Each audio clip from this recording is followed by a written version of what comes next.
I don't regard myself as an anti-wind person. I regard myself as a person for safe wind installation. And what I mean by that is where the wind turbines don't cause any health problems to people and or animals.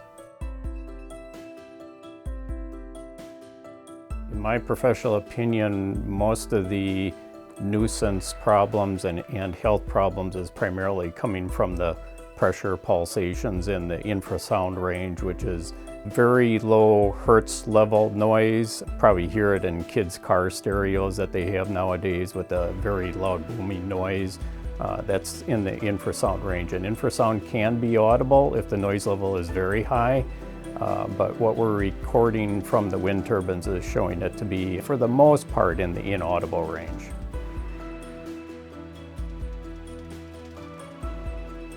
So everybody's being vibrated by the pressure pulsations off the blades. Some people sense it and some people don't sense it at all. The nausea, vertigo, vibroacoustic disease, being awakened in the middle of the night, not getting a good night's sleep, all these things I personally believe are associated with the pressure pulsations off the blades.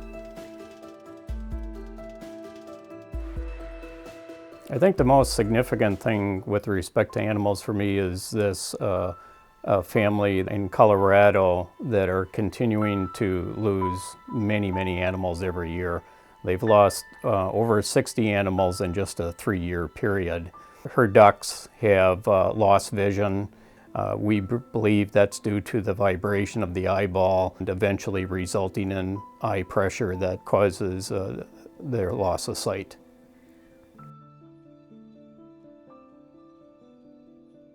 It's very typical in chickens. Chickens will quit laying eggs, or if they do lay eggs, the shells will be extremely thin. And when farmers have taken their chickens off of the farm away from the wind turbines, they will end up sleeping for like 3 or 4 days straight because they're not getting a good night's sleep. And so some of the animal deaths that we've seen, when they've been analyzed to determine why they died, sometimes the vets come to the conclusion it was due to lack of sleep. I'm of the opinion that a lot of the animal deaths that we're seeing throughout the world are definitely related to the pulsations off the blade, and those pulsations occur every time a blade is pointed vertically downward, and then along with that first pressure pulsation are 8 harmonic pressure pulsations that follow after that.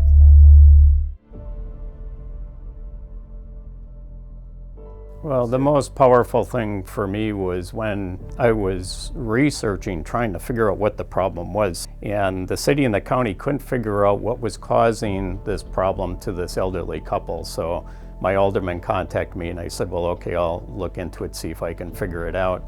And there was audible noise at the home that was coming from a cooling tower, but it wasn't a high level noise that would create a noise violation. I thought maybe perhaps it could be infrasound, so I was studying infrasound. I found research material that was suggesting that industrial wind turbines may be producing the same type of infrasound.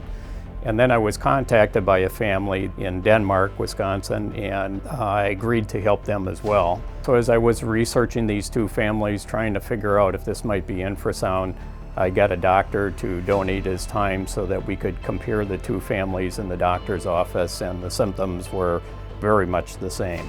This was the first time these two families ever met each other. They wanted to learn more from each other, so they went to the house near the cooling tower, and the family that lived near the wind turbines got so sick they couldn't stay there. So I convinced the town to hire an acoustician with experience in infrasound. We chose one, we tested both sites, and both sites had very significant pressure pulsations in the air. So that was kind of my aha moment when I finally thought, okay, I think I'm onto something here, and our acoustician proved it. Well, after the tests were conducted, we took it back to the city of Green Bay, and we contacted the company that owned the cooling towers, and the company refused to do anything. And because it didn't violate any codes, because there are no codes that I know of in any community in the United States for infrasound. So we took the issue to the Board of Health, as well as the cooling tower, hoping that maybe we could get something done through the Board of Health, because the state didn't want to do anything, which the board, after much research, had agreed with what we had found and declared the wind turbines hazardous to human health.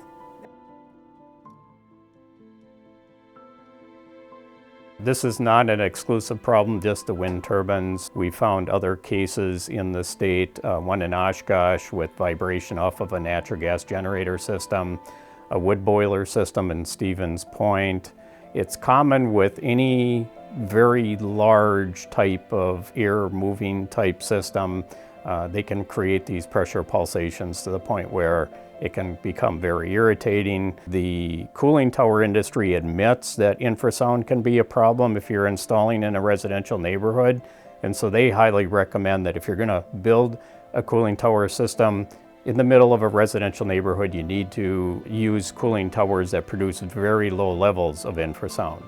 But that's not the case with the wind turbine industry. The wind turbine industry still denies that these things are going on, but we know that they've tried different blade designs to try to get rid of the pressure pulsations, but they still deny that it's happening. Even though we have the tests to prove that the wind turbines are producing this, these pressure pulsations are very significant, from high pressure to low pressure to high pressure to low pressure. It's my opinion that we want to do something so badly about climate change that they're willing to look the other way. There are people that believe that, you know, if we can't have wind turbines, we're not going to achieve the goal of reducing CO2 emissions, in hopes of getting climate change under control. And so there's a lot of people who will just look the other way. They view us as people who are anti-wind, and they want wind turbines at any cost.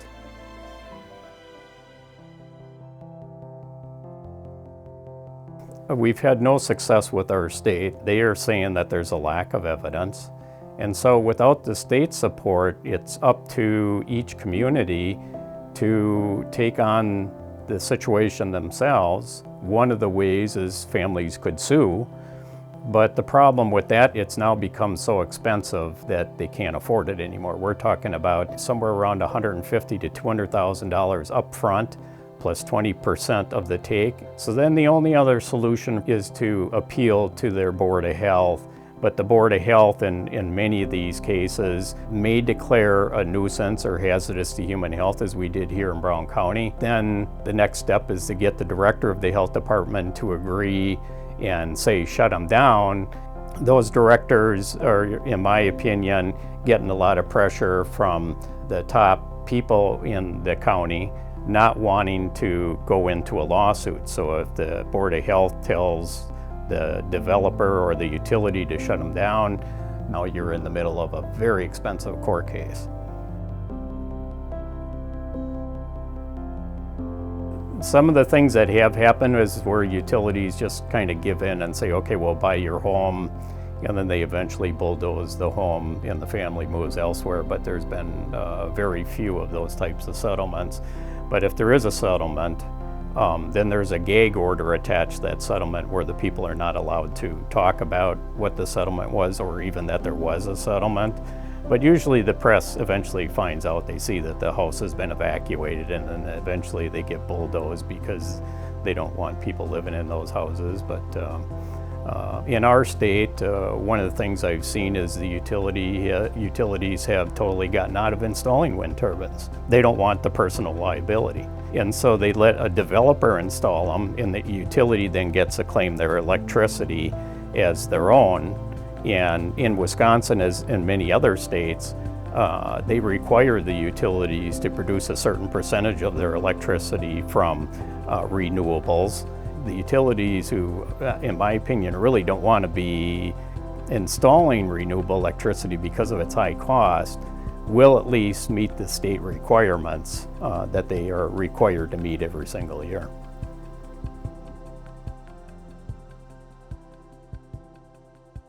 I have absolutely no doubt these nuisances and health problems are very real.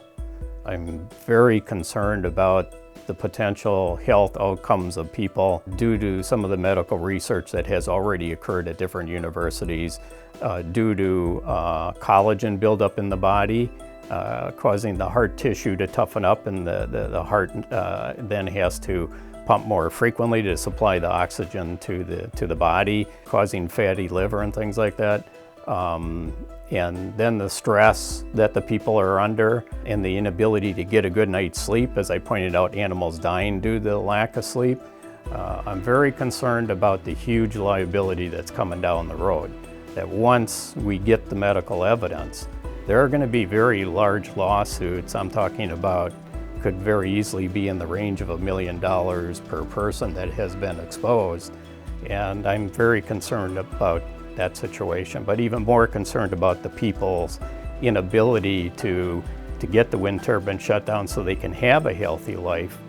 Instead, they live in exposure and not knowing what the outcome is going to be in the long run for them.